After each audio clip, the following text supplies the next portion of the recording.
In this site, we say that man will become extinct quite soon, actually. Probably within most of our lifetime, people were alive today. And so what I'm going to start this year, New Year 2023, is the countdown to extinction. And I'm going to be mentioning the main points. Not all, I listed a couple here, brainstormed a couple, but they don't cover the whole range of reasons I believe man's going to become extinct quite soon. And it's got to do primarily with a theory. Theory is really not a question of belief. You can believe it or not, but the theory should be objective. Okay, the explanation of the mechanism. And so these are the issues, okay, that I usually raise. These are the things that I have going through my mind, saying that the population pyramid of humans has overturned. That's because, in great measure, we moved to the cities from the country over the last 200 years. And so we have what is known as density-dependent birth rates. There's this urbanization process going on, okay? Because of that, because of inbreeding, we have this loss of genetic diversity, okay? And we're having genetic disorders. Gives me an idea that we're more or less at the end of the line of our species. The ecological pyramid is going to overturn at the end. Okay, that means that we're going to have the many chasing after the few. Specifically, we're going to run out of food. We're going to run out of food because no one's going to produce it once the economy falls apart, global economy. The mode of production is going in the direction of services, and we can't stop that. Services are abstractions that we really don't need, except to run what we do need, which is manufacturing, or more specifically, agriculture. We also have a service revolution within services. We're moving into the internet world. We're doing more and more work in internet, which is even more abstract, and less services where we use our hands, such as barbering and landscaping, stuff like that. We have devaluation, inflation in the economy. We have unemployment or masked employment. You go to several countries out there and you'll find that people sell whatever they can just to survive one more day, including drugs. And governments, they have unstoppable rising debt. All they do is just borrow and then create money to cover the hole. And always there's this thing hanging over our head known as nuclear war. Okay, so yeah, these are the main reasons that I have going through my head, or at least the most important ones. There could be others.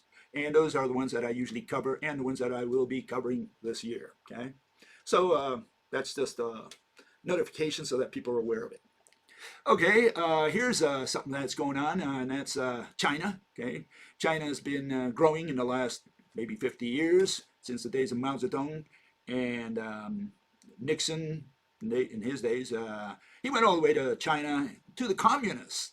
And Nixon was a fervent anti-communist, and yet he went to the communists and says, let's do business. Okay? He saw potential in China, and that helped, I think, China more than the United States, but it certainly helped the United States as well, because it could sell a lot of products to this enormous population. And what it did essentially is fuel the expansion of China. Okay? And China today now is a big competitor of the United States, especially in the industrial world.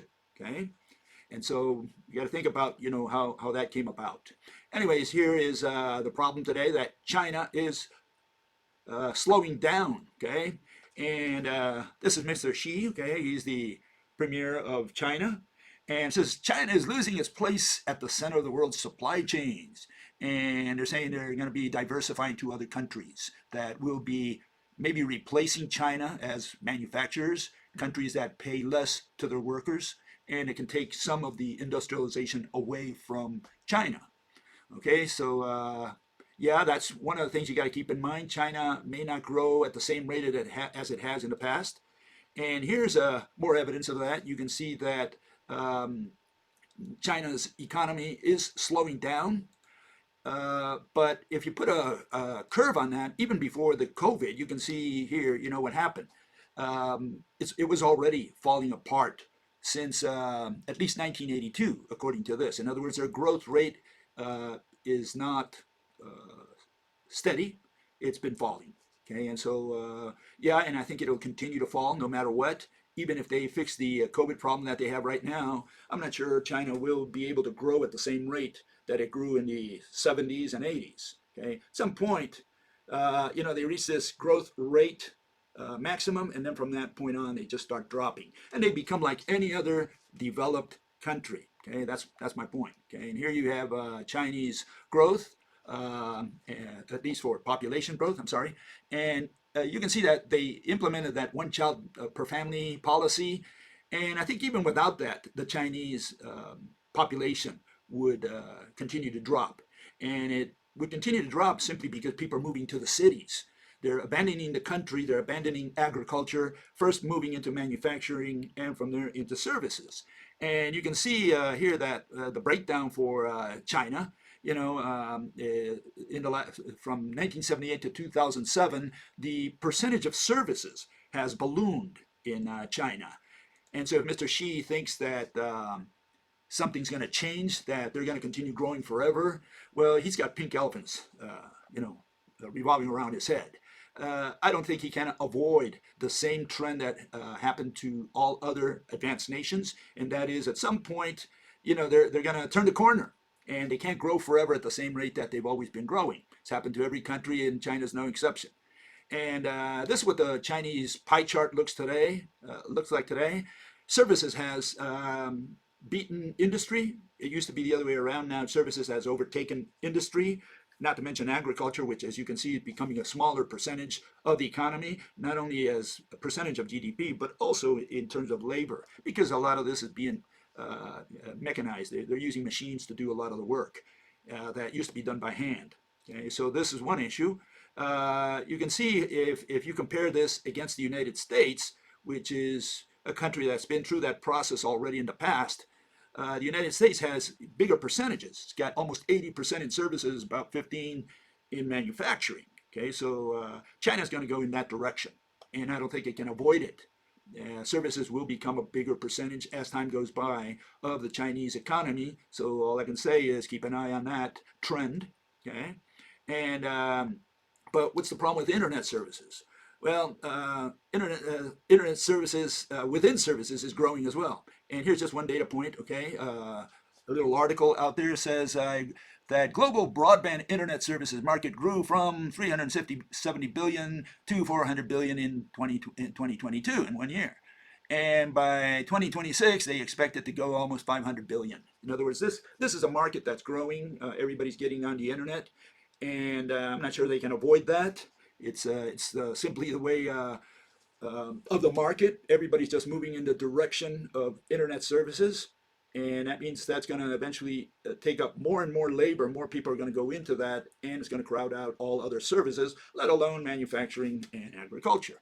And so if we include internet services, the pie chart might look something like this, where services together with internet will be maybe around 80%, but a big chunk of that will be internet services, and that will continue to grow and crowd out all other services, let alone manufacturing and agriculture. So those are the trends that I see, and not everybody sees the same thing, but that's what I'm seeing. And I don't think first of all, I think it's unavoidable. Okay, I don't think we can avoid that trend. And some people say, well, it's good. I don't think so, because we're getting into more and more abstractions and stuff that we don't need, and it's crowding out the things that we do need. And that means we're all becoming more and more dependent on someone else producing, for example, food and distributing it to us. And what do? Well, we do internet services. And so we pay them, and that's why they do it. And if the global economy happens to collapse, well, maybe they won't accept money anymore. Okay, and I've talked about that in the past. And no, it's not a maybe, they won't. At some point, money will collapse. Money will be no more. No one will accept money, any kind of money, even bartering, because the only thing you can barter when money is no more is food. That's the only thing of value.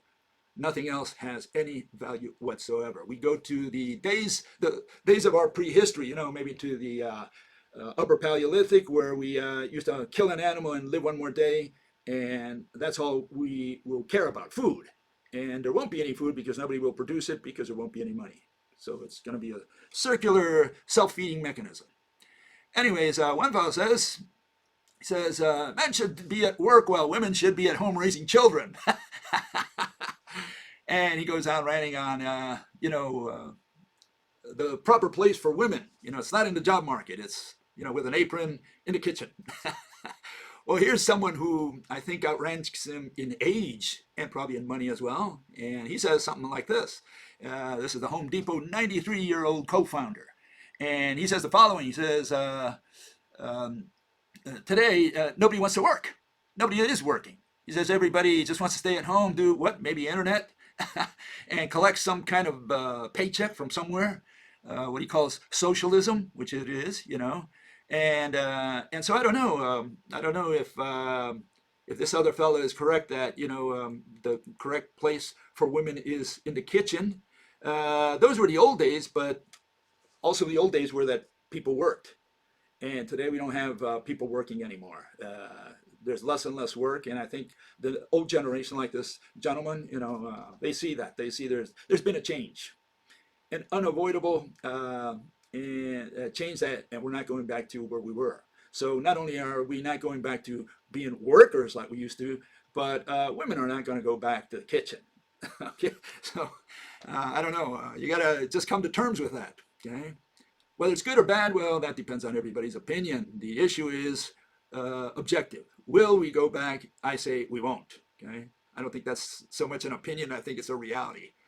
Okay, here another fellow says, with billions of people, there's plenty of diversity thanks to mutations. Okay, because I talked about the fact that inbreeding leads to loss of genetic diversity over time. A species can only lose genetic diversity from its inception to when it finally disappears from the face of the earth. And we're a species. We belong to the animal kingdom. For some of those who don't believe that, we are animals in every sense of the word. We are not the gardeners of Eden. We're just another little animal there. Okay, and so yeah, we're losing our genetic diversity. We have very little genetic diversity compared to other mammals. We are part of the mammal kingdom, by the way, also. And this fellow thinks that, that we produce more genetic diversity because we have mutations every day, and those mutations serve to enrich our gene pool. Another fellow has a different opinion. We'll just contrast what he said to this fellow. And he says the following. He says, inbreeding individuals decrease genetic, I guess he took this from somewhere, okay, but no problem. We're just stating what the worldly wisdom is out there among geneticists or people who study these things. Inbreeding individuals decrease genetic variation by increasing homozygosity in the genomes of their offspring. Thus, the likelihood of deleterious recessive alleles to pair is significantly higher in small inbreeding populations than in larger inbreeding populations. In other words, if you have a small group, founders effect, you have 10 people, and from there you start something, inbreeding, there's going to be less genetic diversity in that group than if you have 1 billion people. That's all they're saying here. But it says any two humans differ on average, this is today, okay, on average at about 1 in 1,000 DNA base pairs, okay? And human genetic diversity is substantially lower than that of many other species, including our nearest evolutionary relative, the chimpanzee. And yeah, here's the study, just one of the examples out there that they did a couple studies really of chimpanzees in Africa. They compared their genetics against ours, and they say, look, we got a problem because all these chimps, small group, maybe 100 chimps, troop, they have more genetic diversity within their small population than 1 billion, than 8 billion or 7 billion humans on Earth. And this is what came out. This was in 2012. So chimpanzee populations living in relatively close proximity are substantially more different genetically than humans living on different continents. Okay, and you can look it up. There's been a couple studies on that, and essentially they're saying, these chimps, not only between troops but also within troops, they have more genetic diversity than humans. And these animals, they're very small populations. We are 8 billion, and we're all clones of each other. And so not everybody's aware of that. People have this notion that this other fellow had, that we create new genetic diversity every day. And he says, yeah, sometimes we do have crashes, and that chops off lots of people from the earth that could have contributed to the gene pool. But that's not the only issue. The issue is, like this other fellow said there, or he posted that note, that inbreeding leads to loss of genetic diversity. So the fact that we have genetic diversity is overcompensated by far by inbreeding. Okay, and so, well, all I can tell you is what the facts are out there. If you believe there are other facts, well, I can't help you anymore. Okay. And finally, another fellow says, a list of very old species. He believes that, again, that inbreeding does not conduce to loss of genetic diversity or to the extinction of a species eventually, right? And he mentions all these species here that lived for 100 million years and more. Okay, so he goes through a list of them. And I'm just going to pull one out of there, okay, because all this is nonsense. Not a single one of these lived, 100 million years. No species lives 100 million years. So these people just put these numbers there, and they never analyze whether this data has any validity. Okay, these are just opinions of some people who say, hey, we saw this animal in the record, and we've seen him today as well, and so I guess this animal has been around for 100, 200, 300 million years. No such monster. It never happened, and never will. Okay, and let's pull out the coelacanth there, which is probably the most famous case. Okay, they're known as the Lazarus species because they came back to life from the dead. Okay, like Lazarus in the Bible, that's where they got that name. And one guy did an analysis. You can look them up. Coelacanths are not living fossils. Okay, and he goes through there and he analyzes, tells you, look, the coelacanths of Devonian and so on millions of years ago are not the coelacanths of today. Okay, and so you just got to read up on coelacanths and find out that they are not the same animals. I mean, it's like saying that Neanderthal is the same as us, and they're not. Believe me, if a coelacanth saw today, these lungfish, if they would see one of these coelacanths from 200 million years ago or whatever, they'd run the other way. They get scared of them. They say, no, I'm not going to mate with that one. They're so different genetically that they would not be able to mate.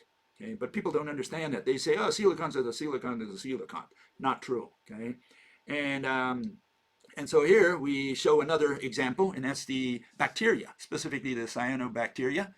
And there's a couple papers. You see them there. There's the reference.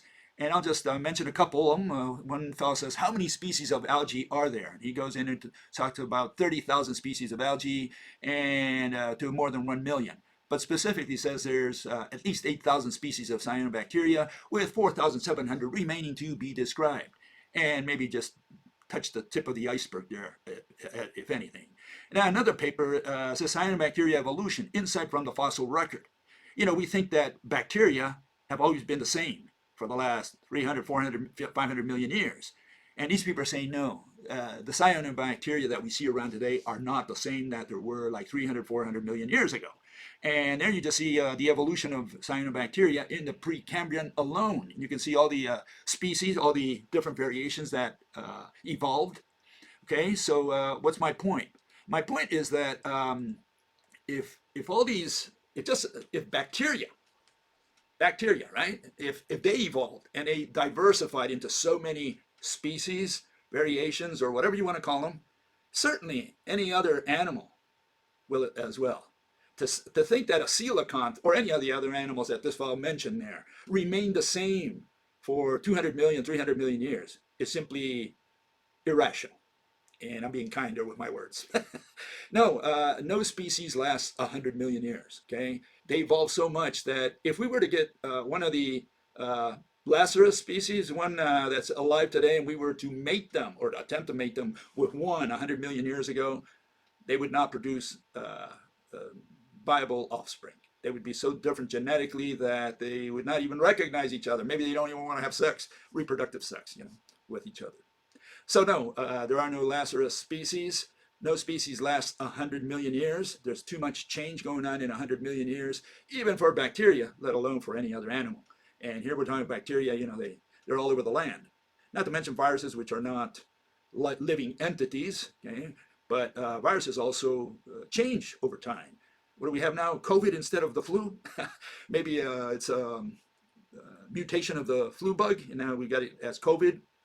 For those who believe that viruses are just molecules, right? Yeah, all animals and all parasites like viruses, they change over time. And so if we went back in time and looked at viruses that existed maybe 300, 400 million years ago, we'd find that they're quite a bit different than us.